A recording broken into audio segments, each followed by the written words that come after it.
Bonjour chers internautes, étudiants et professionnels. Dans le cadre de cette deuxième vidéo portant sur le projet professionnel, j'attaque le point des nouveaux challenges du marché de l'emploi. Ces nouveaux challenges vont marquer à la fois les offres et les demandes qui vont interpeller le recrutement et donc in fine le marché du travail. Donc ces tendances peuvent représenter, ou ces challenges peuvent représenter à la fois des opportunités à exploiter et des menaces à contourner.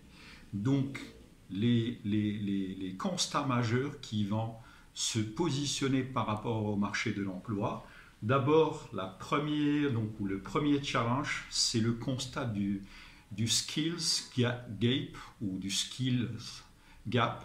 C'est le gap de compétences.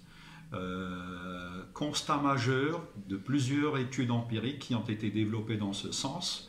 34% des recruteurs se plaignent du manque de compétences des candidats, chose qui peut représenter donc à la fois une opportunité et une menace pour tout cadre qui souhaite se lancer donc dans le marché de travail. Deuxième constat majeur, c'est que le marché de l'emploi connaît déjà donc l'évolution de la génération X, Y et on s'attend donc à l'arrivée de la génération Z. Donc génération Z veulent travailler moins mais obtenir des salaires élevés, des avantages élevés et veulent faire une réussite sans pour autant travailler 8 heures par jour. Donc cela nécessite une prise en compte donc à la fois des styles de vie donc à l'intérieur ou inter-entreprise. Ça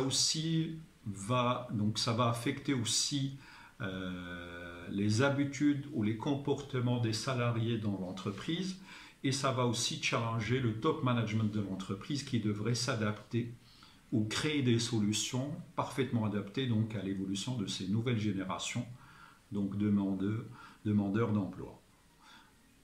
Troisième challenge, c'est la transformation numérique et l'accentuation du travail à distance. Donc, l'arrivée du Covid-19, la transformation numérique sont en train de représenter le nouveau visage du marché de l'emploi, dans la mesure où on peut s'attendre à ce que dans les prochaines années, donc on va migrer peut-être vers un travail à distance ou vers une implication plus importante de l'éclatement du fonctionnement classique de l'entreprise et on peut s'attendre à plusieurs modalités de fonctionnement des entreprises, une alternance entre le travail à distance et le travail au sein de l'entreprise.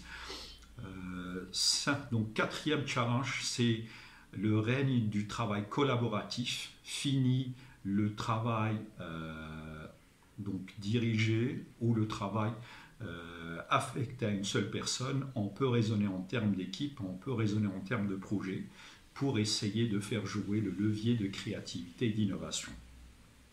La suppression d'emplois qui va être à l'origine du lancement de plusieurs freelancers ou éventuellement va encourager donc le lancement de plusieurs auto-entrepreneurs ou éventuellement va donner naissance à l'émergence de plusieurs entreprises qui vont être encouragées par l'employeur de l'entreprise en vue de les reconvertir en prestataires de services au profit de l'entreprise.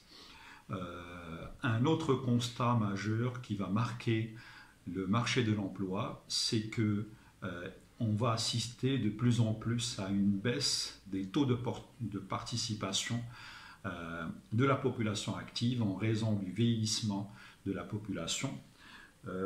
On va aussi avoir plusieurs secteurs industriels qui vont tenter de favoriser l'émergence d'une forte valeur ajoutée. On peut s'attendre à l'arrivée au développement conséquent de l'industrie lourde, de l'industrie de l'armement, donc de plusieurs industries.